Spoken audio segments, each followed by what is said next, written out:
En 1994, j'avais décidé de faire un commando face à la liste Baudis, Raffarin, etc. Donc la liste maastrichtienne, et nous on était la liste anti-maastrichtienne. Et j'avais avec moi Jamie Goldsmith, qui était un milliardaire, un brillant esprit, qui avait écrit un livre à succès qui s'appelait Le Piège, et qui s'est littéralement converti à l'anti-mondialisation après avoir profité de la mondialisation. Il était mon numéro 2. Et puis il y avait aussi Thierry Jean-Pierre, il y avait Charles de Gaulle, non célèbre d'un porte-avions, etc. Et donc, on remplit les salles, mais les sondages ne répondent pas. Mais vraiment, on remplit les salles partout, donc on ne comprend pas ce qui se passe.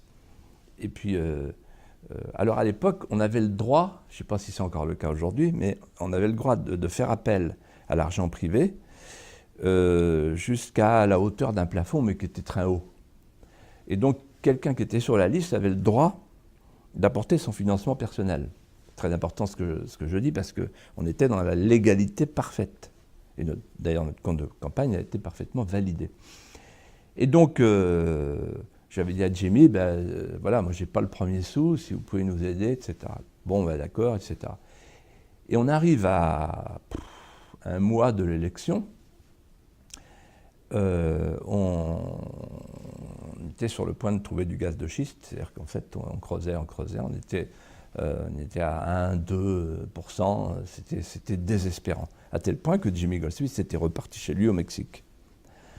Et j'essaye de le rattraper, et il me dit « Qu'est-ce qu'on peut faire ?» Je dis « Écoutez, d'après ce qu'on m'explique, moi je découvre un peu le système, il faudrait acheter les sondages, et pendant 3 mois, quoi, même s'il n'y a qu'un mois avant l'élection, voilà, il faut leur lancer un message. Et puis peut-être, il me dit, mais pendant que vous y êtes, achetez TF1. Je dis, chiche. Et donc, Jamie Goldsmith, à la bourse, a acheté 4,99% de TF1 parce qu'il était bloqué, on n'avait pas le droit d'acheter plus. Jamie a acheté des sondages de 3 instituts pendant 3 mois. Qu'est-ce qui s'est passé? Il s'est passé qu'en 8 jours, tout a changé. En 8 jours, tout a changé. En 8 jours, on est passé de 2 à 10 dans les sondages. Et j'ai compris après, et en 8 jours, on a eu toutes les émissions, évidemment, de TF1, etc., 7 sur 7 d'Anne Sinclair, le 20h, etc. Et donc, en fait, ce que j'ai compris, c'est que pour faire de la politique à un haut niveau, il faut avoir un énorme budget. Ce n'est pas une question d'affiches, tout ça, de payer les avions, les trains. C'est pas ça, c'est les sondages. Si vous n'avez pas un gros budget de sondage, vous n'êtes pas dans l'offre, comme disent les sondeurs. C'est-à-dire, ils vous mettent dans l'offre si vous payez. Et en fait, les sondages qui paraissent dans les journaux, ils ne sont pas achetés par les journaux. Ils sont achetés par les hommes politiques, par les partis politiques.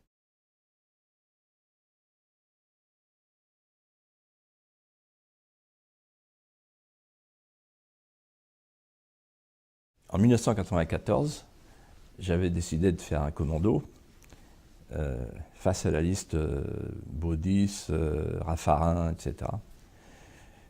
Donc la liste maastrichtienne, et nous on était la liste anti-maastrichtienne. Et j'avais avec moi Jamie Goldsmith, qui était un milliardaire, un brillant esprit, qui avait écrit un livre à succès qui s'appelait Le Piège, et qui s'est littéralement converti à l'anti-mondialisation après avoir profité de la mondialisation. Il était mon numéro 2. Et puis il y avait aussi Thierry Jean-Pierre, il y avait Charles de Gaulle, non célèbre d'un porte-avions, etc. Et donc, on remplit les salles, mais les sondages ne répondent pas. Mais vraiment, on remplit les salles partout, donc on ne comprend pas ce qui se passe. Et puis, alors à l'époque, on avait le droit, je ne sais pas si c'est encore le cas aujourd'hui, mais on avait le droit de faire appel à l'argent privé jusqu'à la hauteur d'un plafond, mais qui était très haut. Et donc, quelqu'un qui était sur la liste avait le droit d'apporter son financement personnel. Très important ce que je dis, parce qu'on était dans la légalité parfaite. Et d'ailleurs, notre compte de campagne a été parfaitement validé. Et donc, j'avais dit à Jimmy, voilà, moi j'ai pas le premier sou, si vous pouvez nous aider, etc. Bon, d'accord, etc. Et on arrive à